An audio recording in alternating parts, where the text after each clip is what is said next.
பொதுவாக இந்த பெர்ஷியாவில் கிங் அப்படிங்கிறது ரொம்ப முக்கியமான ஒரு பொறுப்பு. ஏன்னா கிங்கை தாண்டி வேறு எதுவுமே கிடையாது. அந்த கிங் அப்படிங்கிற அந்த பொசிஷனை நம்ம செஸ் போர்டில் அதே மாதிரி கிங் அப்படிங்கிற ஒரு காயின் இருக்குது. ஆனால் இந்த இடத்துல கிங் அப்படின்னா அது வேறு யாருமே இல்லை, அயத்தல்லா கமேனி அவர்கள் தான். கமேனி அவர்களை கொள்வதற்கு இஸ்ரேல் ட்ரை பண்ணாங்க, அதை அமெரிக்கா வீட்டோ பண்ணாங்க அப்படிங்கிற ஒரு செய்தி இருக்கும்போது கடைசியாக அந்த செஸ் போர்டு வழியாக இஸ்ரேல் ஒரு மெசேஜ் சொல்லுது.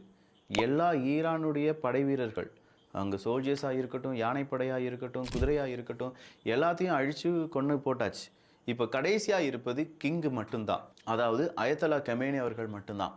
அவரும் இன்னும் எத்தனை நாட்களுக்கு, ஹவு லாங் அப்படின்னு சொல்லி ஒரு கேள்வியை கேட்டிருக்காங்க. இன்னும் எத்தனை நாட்களுக்கு இதே இடத்துல இப்படியே ஒளிந்து கொண்டு இருப்பார் அப்படிங்கிறது தான்.